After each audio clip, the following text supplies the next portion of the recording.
Good evening, ladies and gentlemen. This is Justin Taylor Luna here for another episode of Voice Acting Journey. This will be episode 4. Now, I've done things a little differently this week. For the past 3 weeks, it's been just me rambling. It's been awful.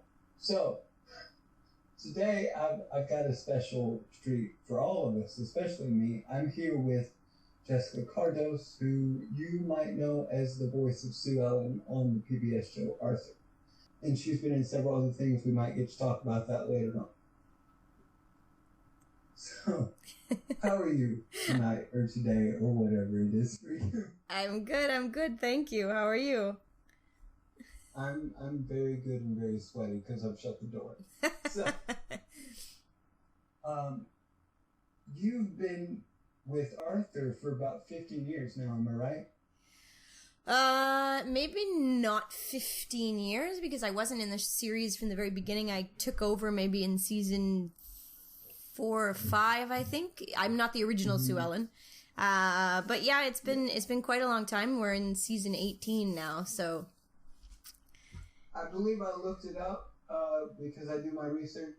I believe you started in 2000. That makes sense. I just looked on your IMDb page. That's cool. I did my research. You also showed me a project you did the other day. You were in Deus Ex, Mankind Divided, right? Yeah, that's really recent, and obviously the game is not out yet. But as they've released the trailers, I can say that I'm doing something in the game. So. Yeah. And I listened, you're one of the enemies almost, where it's like shooting and you're making the death sounds and certain things like that.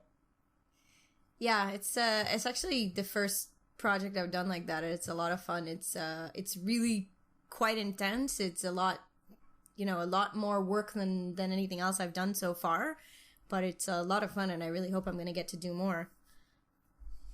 Is it strenuous on you to do things like that? Because I heard you yelling a lot. Yes. Yeah, it's, when I went in for the first, I've done 2 sessions so far, and when I went in for the first one, they said, it was a 4-hour booking, but in my experience, I'm not usually in for the whole 4 hours. I know you were talking in last week about the whole 4-hour block. But I was there for 4 hours straight, and it was, bottle of water after bottle of water and yelling and screaming, and I was hoarse when I left, and my husband was laughing at me. But it was a workout. It was great. So you've watched more than episode 1 of the show, I'm flattered. Well, I did my research too.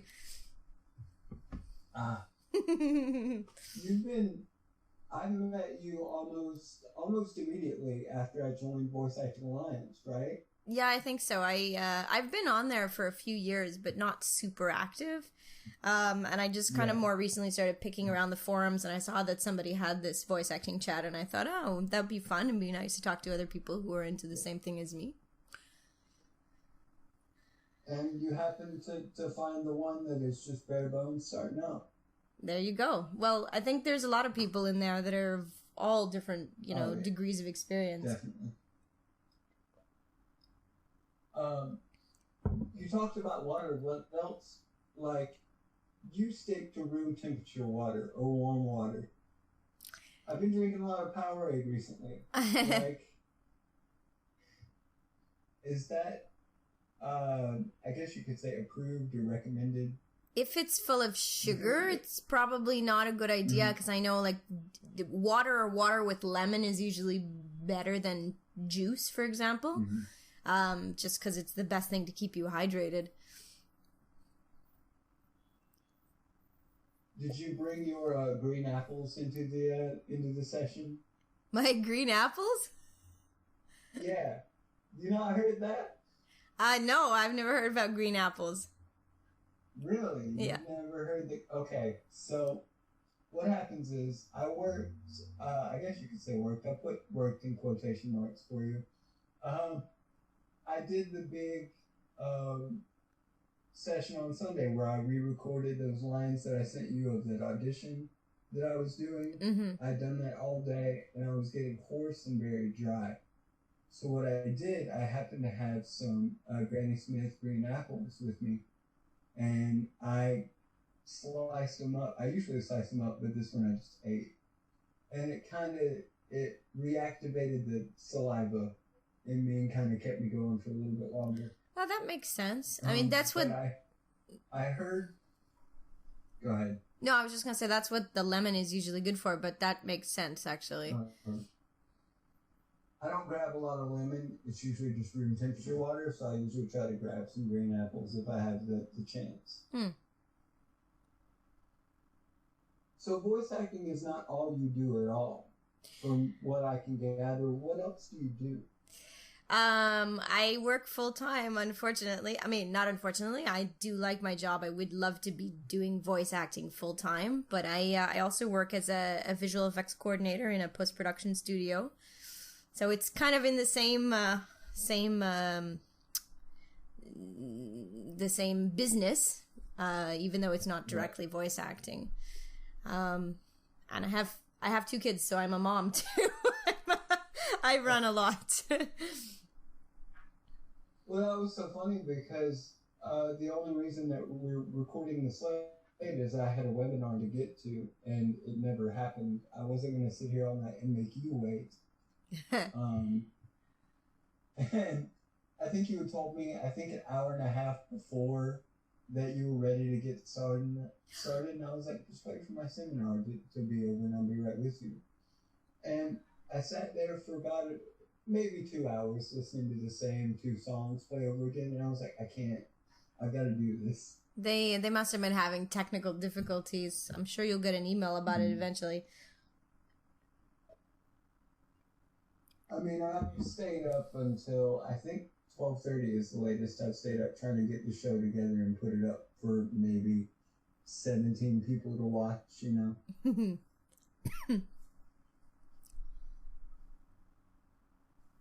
I'm trying to think of things to talk. I didn't plan for this. I researched for it, but I didn't plan for it. We had a whole lot to say before we hit record. We should have started recording earlier.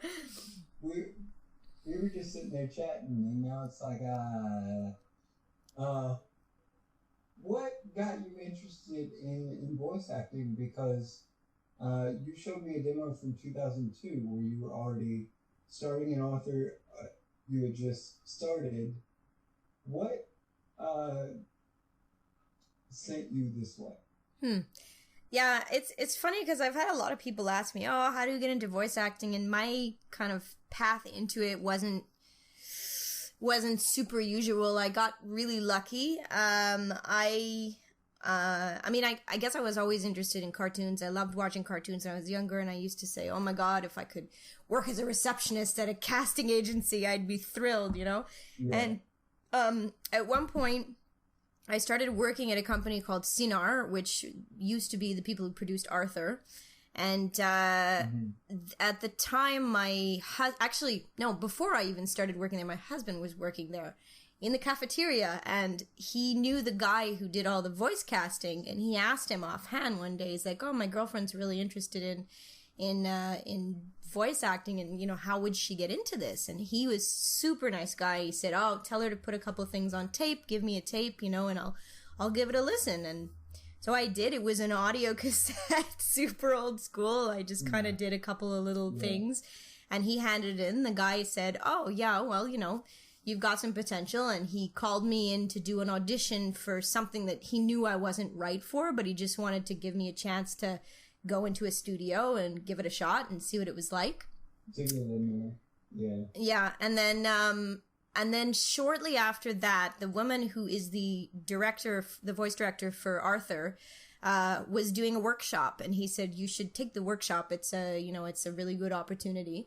So I did. And she ended up saying when we started, she's like, you know, anybody who's here, I usually try to slot you in somewhere, to find a role for you somewhere. Of course, the catch-22 about doing stuff like that, though, is usually you have to be a member of the union, which fortunately I already had an apprentice credit, so I was already like one step in the door. So after I did the workshop with her, I ended up getting a one-line part on an episode of Caillou. That was kind of my start. And it just kind of snowballed from there, I guess. Whoops, I think I lost you. Okay, so... Well, at least I know what we're talking about. Yes. Yeah, no, the Catch-22, what I mean by that is that it's for ACTRA anyways. I don't know what it's like with SAG in the States, but with ACTRA, in order to do voice work, I think you have to be at least an apprentice member of the union. And I had done a very tiny role on a made-for-TV movie, and that gave me my first credit. So because of that, I was able to do Caillou, which is what I was explaining before, that the first part that I ever did was a one-line part on a show called Caillou, which I don't know if you've ever heard of it. I remember Caillou. Yes. I was a librarian. He and his friend went to the library, and I talked to them about books about dinosaurs. Yeah, and it just kind of snowballed from there. I did that, and then I did a smaller part on Arthur for a while. I was the Marie-Hélène, the French nanny of one of DW's friends. And then eventually when they were doing a voice match to replace Sue Ellen, I did the audition and I got the part. That's another thing, like, character voices for me are very interesting, but I can't do them to save my life. You just gotta work at it. Yeah. When people get an audition from me, they get the deep voice, the kind of deep voice, or the medium-range voice, depending on what I'm doing. I have higher-pitched voices, but I never think that I can ever use them, because a lot of the stuff that I've auditioned for in the Alliance, in Voice Acting Alliance, it's been very serious stuff. Mm-hmm. These things that I've happened to come upon, I'm not even looking for serious stuff, it's just what's in there. And actually the one thing that was kind of serious that I really was looking at doing was, I'm a big Star Wars fan. Okay. When I was a kid, I was a gigantic Star Wars fan. And someone had a story about one of my favorite Star Wars games and characters. And he was looking for the voice of his best friend, which later turns out to be the villain in the game. And I was like, ooh, I should try that, because I love that. And the only, reference or anything that I got was listen to the original voice actor and give me that. Yeah, that guy was British. They wanted voice matches. That's voice matching. Yeah. So I didn't get that. I didn't get that one on this episode. I mean, I haven't heard back, and I'm pretty sure by now that I didn't get it. But that was really the only one where I was like, man, I want to get this one. But I mean, it happens. Like, you're going to be told no a lot more than you're going to be told yes. Absolutely.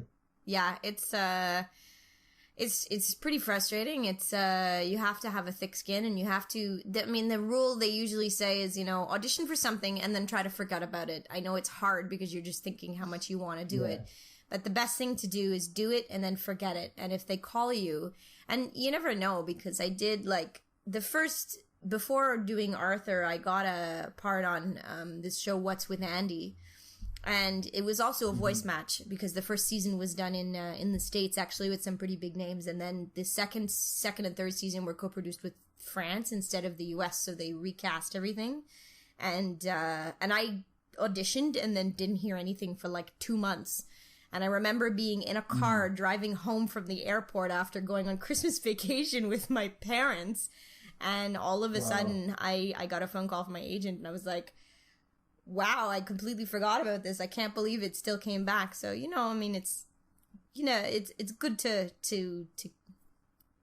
don't give up. Don't think that if you haven't heard after a day or two that it's finished, but it's good to try and just put it behind you and move on to the next thing too.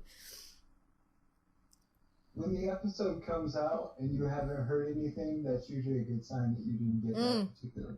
Yes, of course. But I find it's hard because sorry, go ahead. Go ahead. I was just gonna say I don't have cable, so a lot of the time I don't even see the stuff that I've done.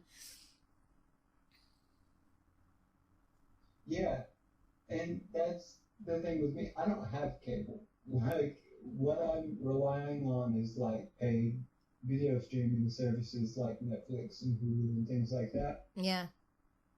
So I'm getting to go back and watch things that aren't on TV anymore, but the downside to that is I'm not watching TV anymore. You know. Yeah.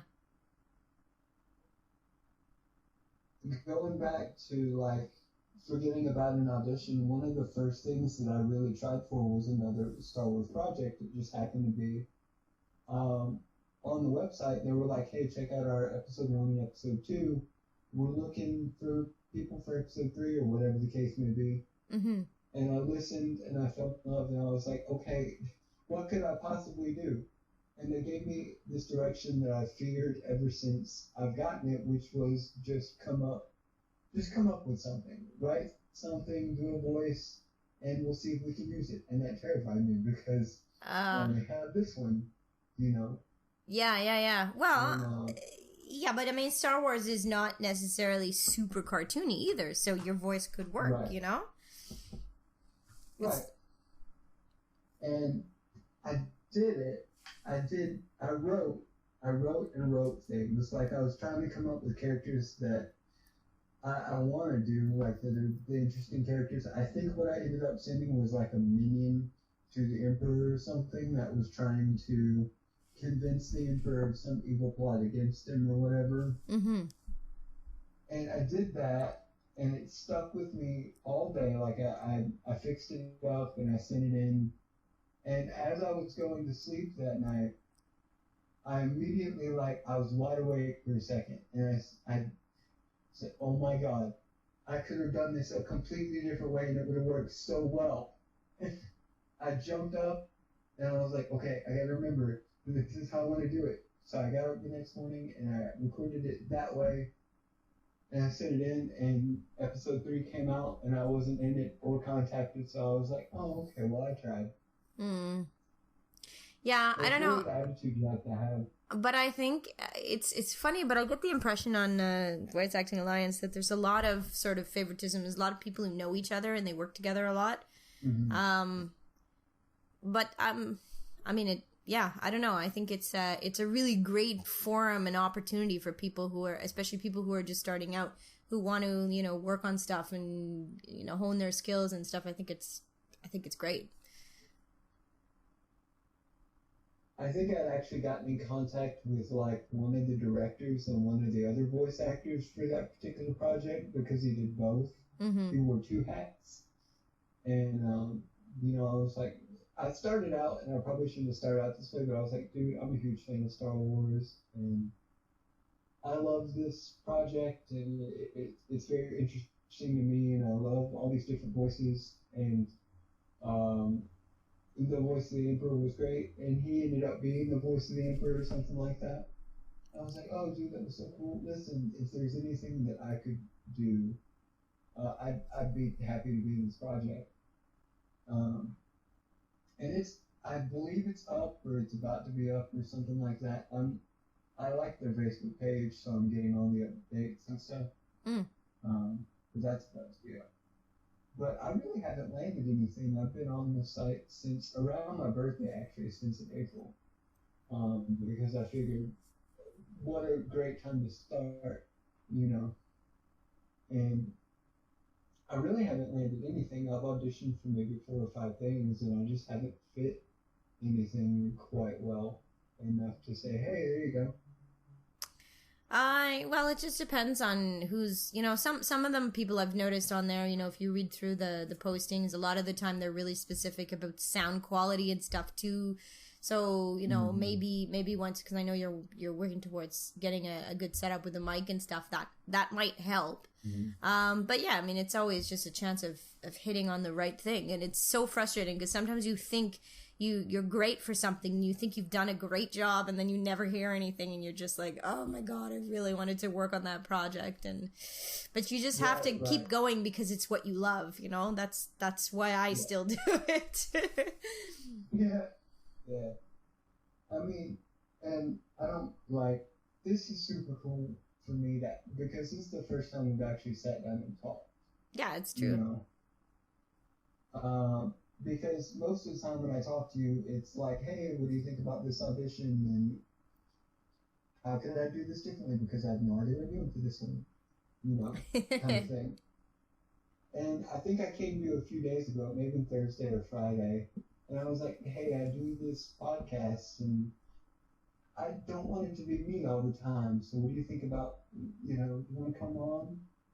And you were like, well, let me hear the first episode first. And I was like, okay. Yeah, no, I mean, I thought I was flattered. I thought it was gonna be a lot of fun, and I just wanted to hear what you were doing to get a better idea of it.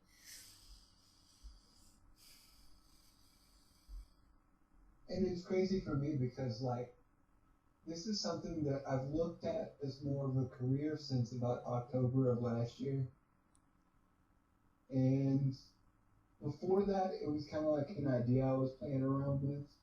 If you go back and listen to the first episode, like, I tried a lot of things. And I still do a lot of those things, but I don't really look at them as careers anymore. I still do music, and I still do all that, whatever on-screen stuff. But I don't know, something just appeals that. One of the things is that I make very strange facial expressions when I'm talking or whatever, and a lot of people think that I'm under the influence. And, they want to make sure I'm okay. So it's nice for you to just hear my voice and not worry about what my face is doing. Well, if you ever end up in a studio with a bunch of other voice actors, I bet you nobody's even going to look twice about that, because we all make strange faces, especially when you're doing cartoons and crazy voices. It's hilarious. It's really funny. You don't always get to be together in a studio more than, just you, but it's it's pretty funny. That's part of the reason why they always say you need to be able to act to voice act, because And I plan on it, like, when I get to I'm going to finish this sentence eventually. Mm-hmm. When I was in high school, I took 2 years of robotics class for a tech school, local tech school. And my hand work, my dexterity, and my mobility is not the best for working with power tools or anything to do with electricity or anything like that. So they put me behind a computer and I did the programming for it. But what ended up happening, and I did go over this in episode 1, so I'll make this as quick as possible, what I ended up doing was I let go of choir for those 2 years to do robotics. And then my senior year, I went back to choir and did that. So what I'm planning on doing in college is going back into computer science, robotics, and things like that. But also on the side, not really a minor, but also just these little classes that I can take. Maybe get some acting classes or some music classes in there, so I can actually further what I'm doing part-time, or what I plan on doing part-time, and then keeping my day job or survival job, as a lot of voice actors call it. Yeah, absolutely. I know very few people who do just... I mean, for starters, actually, most of the voice actors that I know, in Montreal, people that I know around here, first of all, they don't only do voice acting, they kind of do everything. A lot of them do theater, and they do film, and they do, everything. And most of them have a day job as well. It's right. It's difficult. I think I have one close friend who actually makes a living at acting, and most of the time it's theater. But even then, it's tough. She says, it's difficult because you can go months at a time without a gig, and you're just kind of waiting for the next thing to show up. It's tough. It's tough, but that's why I say, if you're doing it, it's because you love it. It's not because you want to make a fortune or become famous. You should be doing it because it's what you love. Yeah. I'm walking around the house like I did that last session where I sent you those audition clips for that project I haven't learned the name of yet. Mm-hmm. It was like the Archer character and the Cyborg character or whatever. Yeah. And my grandmother lives with me and my fiance right now, and I looked at her and I said, "Come read what I'm having to read. Like, try and make sense of this for me because I'm not quite getting it I'm having a good time delivering it, but I'm not quite getting it. Mm-hmm. But like I said before we started recording, this is so cool for me to do because I consider you like of the professional level because you're working on a big cartoon that a lot of people's heard of. You know, you may not consider that professional, but me starting out where I am, I do see that as a more of a professional. I do. I mean, I don't work as much as I'd like, but yeah, I consider myself working professionally. And tell a lot of people, like, you know, I'll be all smug or just gleeful, but it comes out as smug, like, guess who I met today? You know, kind of thing. Well, I'm flattered. I'm just a regular person, you know. It's cool. Oh, and I totally understand that. I really do get that, but it's super cool at the same time because you voice Sue Ellen and Arthur. You know what I mean? Mm-hmm. And that's another thing that I love too is that voice actors really don't have egos about them. They're not really smug about what they do. No, I guess it depends. I've heard of rare cases, but it's the vast majority that I've heard from don't really have like this sense of entitlement about what they do or whatever. They really understand, like, they're not the biggest thing in the world comparing them to like on-screen actors or something like that where they have a massive ego problem sometimes. Yeah. I see what you mean. I think I've heard of maybe 2 instances of like a voice actor being too big for the britches type thing. And I'm not gonna name drop. No, I was gonna say we're not gonna name names. Mainly because I don't remember one of them, so I wouldn't feel good just singling that one person out, you know. But this has been a lot of fun. I don't know how long this call's been going on for, but you're an hour ahead of me, so that's never that's never a good thing for time, you know. But it's been really fun having you on, and hopefully I can get you on again. Yeah, sure. Before we go, I keep forgetting this is like a how's my week type thing. Okay. Really all that I've done is what you've been around for. I did those character auditions, and I sent those in. I usually try to do at least one project a week. Unless it's something that I'm really intrigued with and something I think I can do. So I've only done that one project, and I have no idea what it's called.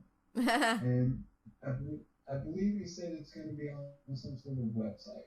I don't know if it's going to be on YouTube or whatever the case may be, and I usually don't give out the details of the project that I'm auditioning for because, one, I don't know if I got it or not, and two, well, look back at one. Mm-hmm. So have you done anything voice-wise this week? The only thing I've done voice-wise this week was I had to do a self-tape audition for a radio commercial. And I don't know if I got it, and that's the only thing I did this week. You never know. You never know until you hear it. Yeah, exactly. I was listening to Bill DeWeese on his YouTube channel. Mm-hmm. And he works mainly in narration and the business aspect and things like that. Narration, commercial work, marketing. And he was talking to Christina Melenzia, okay, who is in League of Legends and all the Hallmark cards and things like that. And she said, I didn't even know I was in League of Legends until 2 years after the game launched. So, I mean, you never know unless somebody finds you and tells you. Well, that's really strange. I mean, if it's actually a union thing, I mean, they should have told her and they should have paid her for it. But yeah, I suppose that could happen. I'm sure she got paid. It's weird because like I hear a lot of people say like I didn't know what my voice was going to be used for, but I got the check, and then I found out later. You know. You should know. You should always know what it's going to be used for because. Yeah. I mean, and then the union is getting tighter and tighter about things now because, I mean, there was this really big gray area when the internet things started becoming, you know, like there's like web series and commercials on the internet and different things. And so they're really trying to tighten up and create rules for these things so that, you know, actors are going to be paid fairly and they can't just go, yeah, we're going to record it. It's a one-time thing and then they're going to put it on the internet and go, yeah, but there's no rules, so we don't have to pay you. They're working on covering everything so that we all get paid fairly. And even now, like that brings me to a great point. My transition from quote unquote on-screen acting to voice acting was actually it started as a Halloween idea because I saw the Dark Knight a few years after it came out in 2008. Mm-hmm. Because I was convinced that it was a horror movie, and I don't do horror movies. Okay. So once I convinced myself that it wasn't a horror movie, I watched it, and I loved it. You know, Heath Ledger's performance was phenomenal. I'm sure you've heard words and words about it. Mm-hmm. And I was going to dress up as him for Halloween. Now, that's pretty funny, you know, thinking about a kid in a walker, like, you know, going around with a little plastic knife and threatening to cut people up. But it was funny for me. And I thought, well, maybe I'll not do that because makeup kits, you know, and I don't really want to have to deal with all that. So I was going to do a little animated cartoon where I'm just doing the voice and I'm saying funny things or whatever the case may be. And I thought, you know what? I think that there's a whole lot of work for this kind of thing. So I looked into it and I actually found a movie called I Know That Voice, which is streaming on Netflix right now, and I believe it's on Hulu as well. Oh, good to know, because I haven't seen it yet, and I'd really like to see it. Go on. It really it's produced by the big names in animation in the States, like John DiMaggio, who's on Adventure Time, mm-hmm. and Billy West and Gary Owens. And, you know, you think of them, and they're probably going to be on there.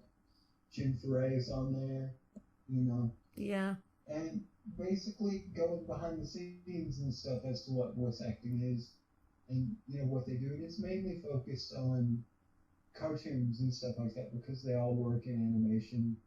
There's not a lot of commercial work described there, but it's not the same thing, but it's kind of the same thing. You're just not as goofy with yourself as you are in animation.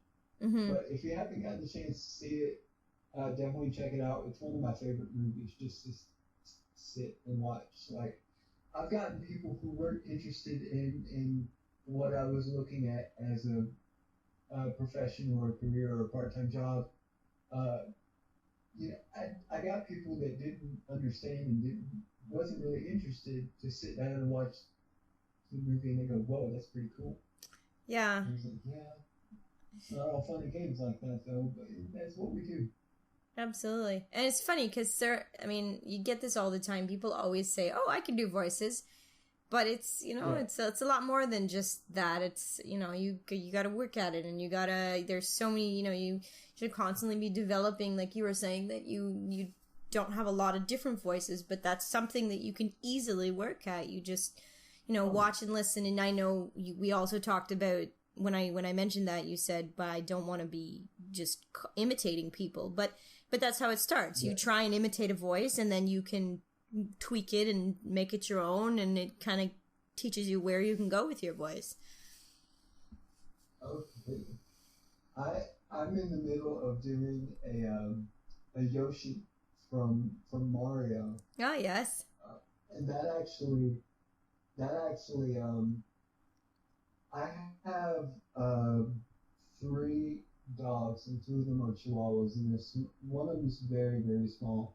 She's what we like to refer to as a midget dog. And so she's very she's very small, and when you see her, you think, oh, small dog, small voice. So I usually, I've got this little habit. I think and I'm not going to do it because I know I'm over your speakers and I don't want to bust your speakers. But I've done it I did it on, I recorded it recently. I think it was like yesterday or the day before. And I took that and started buzzing like a bee along with it and tried to like move it up and down the head voice range. And I was like, okay, I'm getting a sound that doesn't sound like my voice anymore, like your voice completely changes. Like I'm not doing a voice, I'm making a sound. Yeah, absolutely. That I ever thought would come out of me before. Yeah, you never know until you try. You really don't. I mean, like you heard my animation demo, and it's like I didn't know I could do all those voices, and I just thought, oh, like where can I go with an old voice, and where can I go with a young voice, and I do I'm even the dog on that thing, so you just play around with it and see where you can go with it, and put them down on tape, and eventually, the idea is you put a bunch of stuff together that doesn't sound like it's all coming from the same person. That's the whole goal. Yeah. And the more voices you can do, the more job possibilities there are. And that's another thing they talk about on I Know That Voice as well. I believe Tara Strong talks about that, where she was Terrence on Foster's Home for Imaginary Friends, and then of course she was Bubbles on the Powerpuff Girls, and Raven on Teen Titans and Teen Titans Go. Yeah. And I mean, versatility when you're first starting out is very scary to think about, because it's like, oh, I can't do all those. I'm not going to make it, but it comes with time and a lot of patience, because I'm not a patient person. I'm like, let's get this done, let's go. Like I was sitting here tonight, like waiting on this to go, and I'm like, who do I call? Who do I get this ball rolling? Who do I complain to?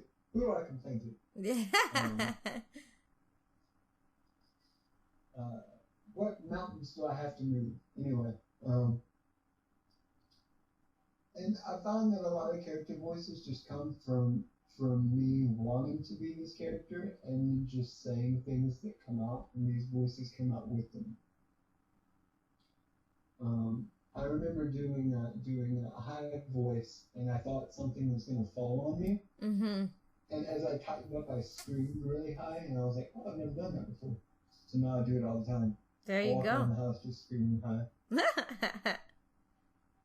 Well, and like, what's wrong with you?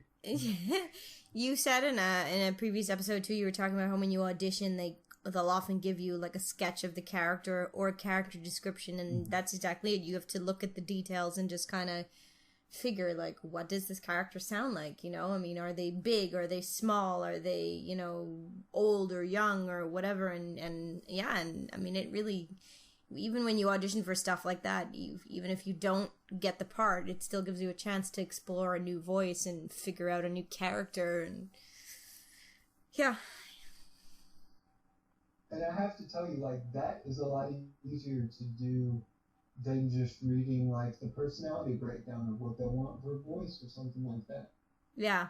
For me, when I can look at a character and say, okay, what is this guy or girl or whatever it is, probably an alien, what does it sound like? And then it goes, okay, this is how it behaves, so it's probably going to sound like this. It's so much easier for me to do. But a lot of the time, if you don't get a visual, you get a character break describes the breakdown. They often will give you references and say, think this character from this movie or this character from this movie, and that kind of helps you go in the right direction. And you can, like, sometimes they give you clips to, like, links to YouTube clips, so you can go and look at the kind of thing that they have in mind, and then go, oh, okay, I can, I can put that into it, and yeah, but it always helps if you have a visual, absolutely.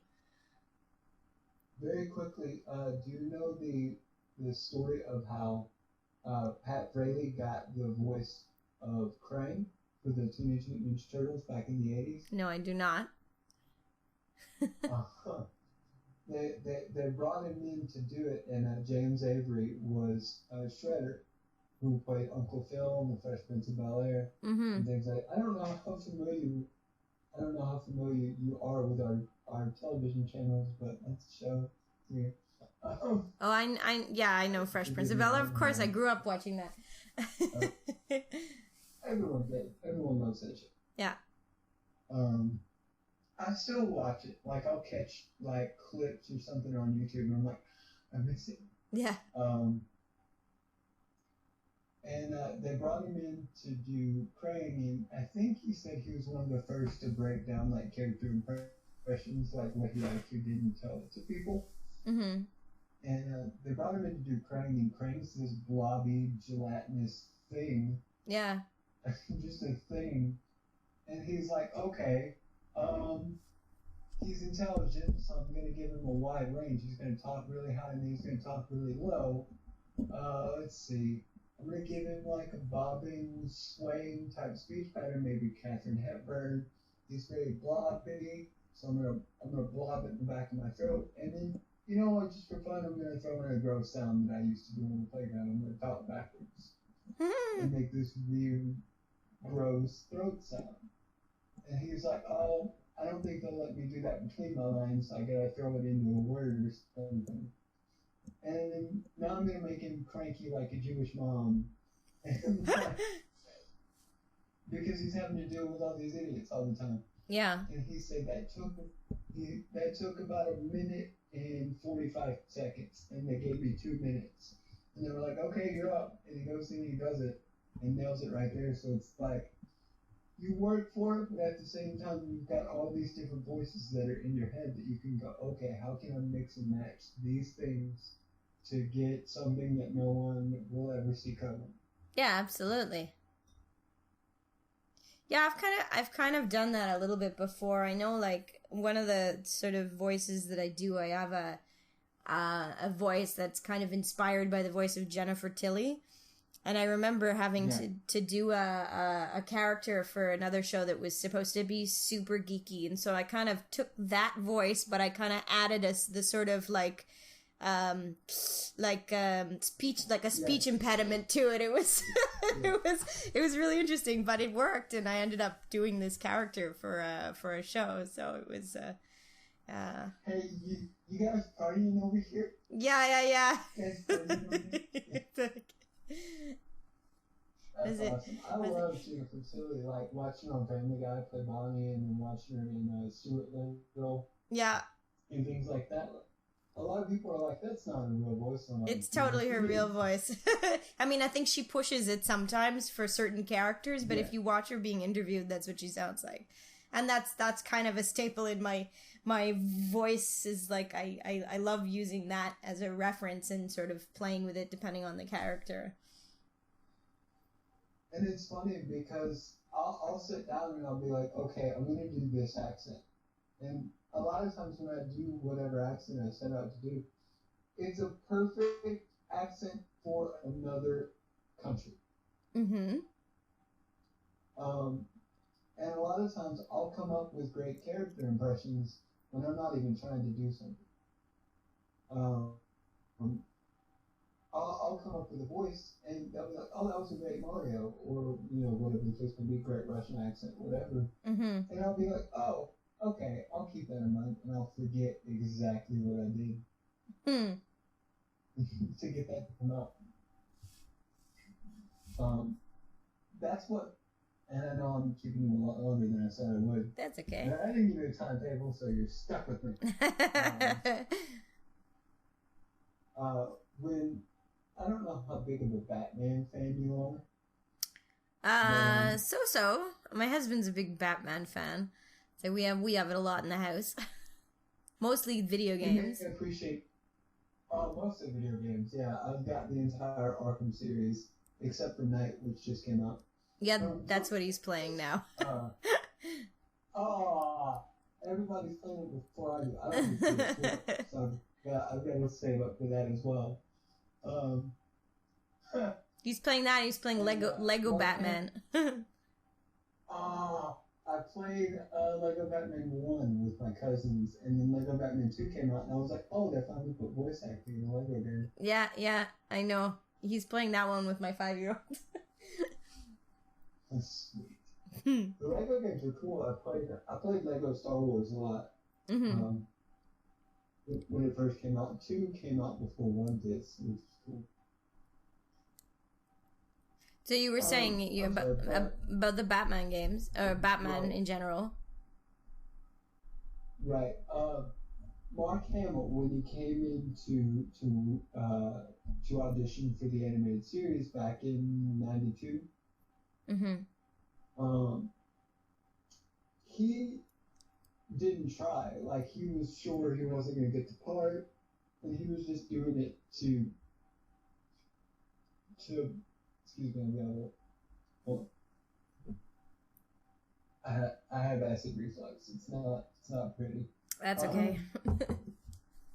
He was just doing it to, just okay, whatever, fine, why not? And he did it, and he didn't have a lot of confidence going in, but as he was driving home in the car, he was like, oh, that's the best Joker they've ever heard. There's no way I'm not going to get the part. And he said, one of my friends called me when I got home, and he said, that takes a lot of courage, going right after Jack Nicholson from the 1989 movie. And he was like, oh, how could I have forgotten? And they called him in to come back. And they said, look, you got the part of the Joker. And he goes, I don't remember what I did at all. And they said, oh, no problem. We got it on tape for you. And he goes, okay, great. And he listened to it, and he said, okay, I think I can do that. But that's something they do a lot. I mean, Arthur, every time I go in for a session, they play me a voice reference so that my voice is still on with whatever I've done in the past, And they'll do that all the time just to make sure that everything... Because it's, the worst thing that can happen is you record an episode and then they listen to it and they go, well, that doesn't quite sound right. And then they have to bring you back into studio and redo things. So they're always covering their tracks. Do you feel like that's a problem for you, is to, like, I don't know how to quite phrase this, but, like, do you ever feel like when you do a voice that you won't be able to do it again? Like, not even for long periods of time. That was like a miracle voice that just popped out of you. Do you ever feel like you're not going to be able to do that again? Like, if they give you that reference and you're like, I don't know if I can go that high again, or whatever the case may be. I know that there's precautions against that. Yeah, when you do a voice, you gotta try and make sure that you're doing something you can do again. And I don't think I've ever encountered that myself. I know when I started trying to do boy voices, it was really hard on the vocal cords. And so I, as much as I auditioned for stuff, I always thought, I hope if I get this, I'm not gonna, I'm gonna be able to maintain it. But it hasn't happened. And as I've worked on it, I think I've gotten better at it, and it doesn't strain my voice as much as it used to. And yeah. Do you have a warm-up routine? Do you do certain exercises to get yourself ready for the work day or whatever the case may be? I don't have any set routine. A lot of the time, if I know that I'm going in on a day, because unfortunately, I'm often going like from work to the studio. So I'll, a lot of the time I'll just kind of, I warm up in the shower a lot. This is really I find the best place because of the humidity opens things up. And, I used to do a lot of musical theater. So I use a lot of just like singing warm up exercises, And just to see if we're on the same page, what would those exercises be? I don't need to poke sticks at you and things like that. No, that's okay. A lot of just running scales or arpeggios or I have this one. I remember. I will never forget this. I was in this theater group a very long time ago, and we had the vocal coach used to have this exercise she used to have us do when we were starting starting warm-ups, and she always said to open your mouth and your throat and stretch it like you're trying to swallow a grapefruit. And it's like you open everything up to the point that it makes you gag, but I find it just like it just opens everything up. I do that once or twice before I start, and I find it really just kind of like stretches everything out, opens everything up in your throat. But yeah, beyond that, it's mostly just, running scales or if you're going to do something that's particularly wordy, you'll run through an accent that you have to do or whatever. Just try and make sure your mouth and your throat are in shape for when you start. Have you ever done a character voice that is lower than you? Say if you're doing a child character, have you ever gone, wait a minute, what if I do this character lower than how I actually talk? Not so much, because with girls it doesn't usually go that way. It usually goes the other way. You usually have to do higher voices than what you can do, but I can imagine men have to do that a lot. I don't have. Go ahead. I'm sorry. No, I was just gonna say I don't have a particularly low range, so this is about as low as it gets. Yeah. I talked to you a lot about doing gravelly voices and gruff voices, because that's what a lot of people want. Like, if you're on military pieces, or you're a bum on the street and you gotta, nah. Oh, yes. Whatever. Well, that I've had to do. Get off my lawn. I mean, that's you. Do that. Do you use? I'm sorry. Go ahead. No, go ahead. What I was going to ask is, what are your thoughts on vocal fry? The little grudge noise in the back of your throat. It's really funny. I never noticed that until not that long ago. I was listening to an episode of This American Life. I don't know if you've ever heard this podcast. Mm-hmm. It's and they did an episode specifically on that, and they were bringing up different reporters on their podcast that do this, and how there are people who are like really against it, because it's almost like it's becoming a trend, and it's I don't know, what do I think about it? I now that I notice it more, it actually kind of bugs me, because I feel like these people could speak clearly and not sound like they're losing their voice, and I don't 100% understand why they do it. But I mean, if you're doing it for a character, it's a different story too. But someone who's doing radio, right, it's not something you're doing like when I do a Batman voice. Yeah. But like, I don't do it just so I can sound like I've been smoking 20 packs a day. Yeah. I do it for a warm-up exercise. I do it very gently, like coming from my diaphragm. Sure. And just kind of, all I do is cut off a little bit, kind of pull the air back just a little bit, and makes that, if you've ever seen the movie The Grudge, like, that little boy is making that sound, and everybody did it after that movie came out, and it's just, Yeah. And that's all it is. And like that, I feel like that helps you open up, especially when you go from, your high range, your head voice, to like right into vocal fry. You like fall into it, and then you go into like your chest voice where you would sing from.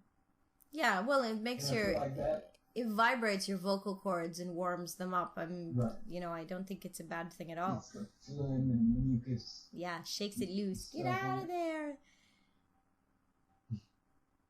But I was just wondering, because I have a strict warm-up routine, because for years I just did things to my voice. Like, I would scream all the time.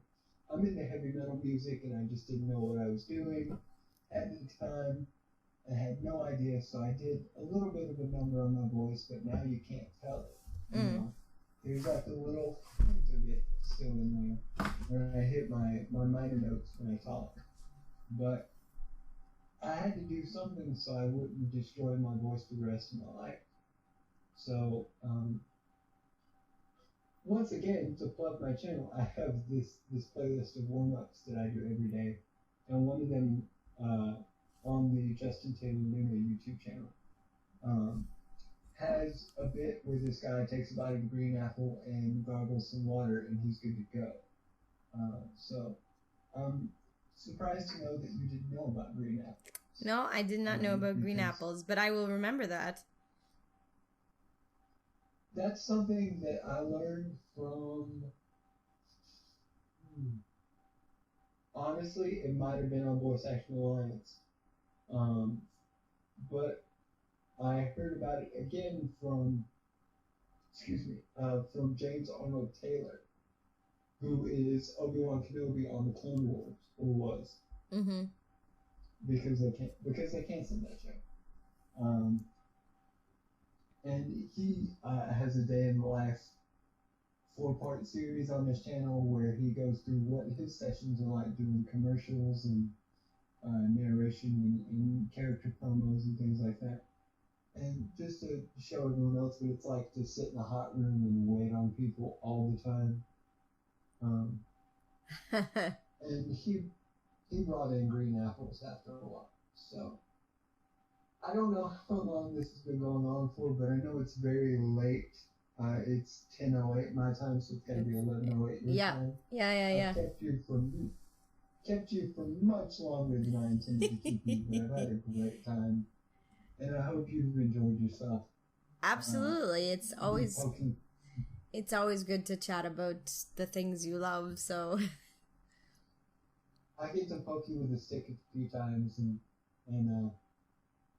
do this, do that.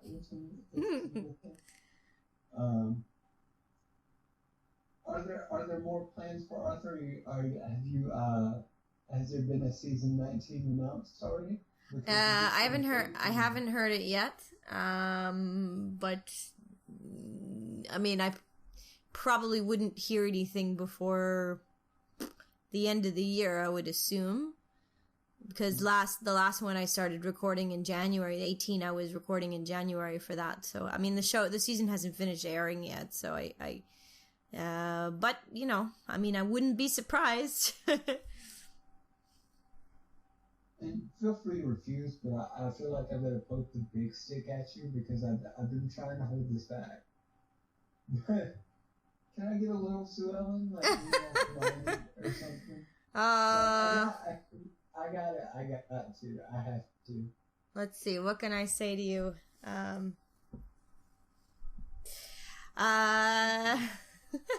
My go-to line when people ask me for a let's see. Thanks, Francine. You're a real friend. Hi, I'm Sue Ellen. That's awesome. My levels are peaking because I usually am. Yeah, it's a lot louder when stuff like that comes out. And I hate to be that guy, I really do, but it's like, you're just I'm just a regular Joe. Yeah, you're normal everyday, Jessica and Supermom and things like that, but it's like, you're also Sue Ellen, and you can do that. Like, I can't go that high. I wish I could go that high, It's a girl thing. I had to poke that stick at you one time because you're on my show. And you've already agreed to do this, so I can make you do anything I want to.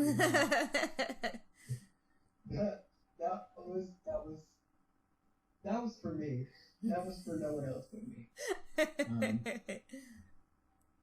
That's really cool. And you are just like an everyday person because when I first started talking to you and we first started like hanging out and becoming friends and things like that, like I was like, this is Sue Ellen from Arthur. How close do you feel like you're gonna be? Like it felt like I was asking you to sign something, not listen to whatever I had, whatever I had to give you, and give me advice. But it's crazy because you are just a person. Like that's so hard to forget that you are just a person. But at the same time, you're also in a cartoon, so it's like, I gotta poke the stick at you. And I hate to do that, but it's just something I couldn't help. That's okay. It's the worst stick that people poke at you is when they go, "Oh, you do cartoons? Do a voice." It's like, do a voice. Do what? Yeah. Which one? Yeah, exactly. What do you want me to do? What do you want me to say? Yeah. Well, I've had a great time talking to you, and it's really late. I'm getting very tired. Yeah, it's okay. I know that your schedule is a lot busier than mine, and that's what I kept telling myself. Like, she's got things to do. Don't hold her. Stop it. But like, we just got to talking, and I think this is a good hour, so this is gonna be fun to put up. I've had a great time talking to you, and hopefully, like, we can catch up later. And I'll definitely be hitting you up on Skype to bother you about different things that I'm doing. Yeah, for sure. But I'm going to let you go, but you've got so many things that you have to do. I don't even know what you have to do tomorrow, but I'm sure there's a lot of it. I gotta get up, take my kids to daycare, and go to work. Yeah, see, I don't have to do that. I can just sit on the butt all day. So, thank you for, doing this for me, and oh boy. You're welcome. You're having a good time. Yeah, absolutely. So have a good night, and I'll probably hit you up sometime tomorrow and be like, hey, you got the show. All right. Here you go. You can listen to it or whatever. Cool. That may be up, I don't know, sometime tomorrow morning, because I'm not going to sit here and do it tonight. No, it's all good. I usually do, but it's gone on for so long that it takes Audacity forever to run anything more than a minute and a half. So, have a good night, and we'll catch up later, and thanks so much for doing the show. All right, have a good night.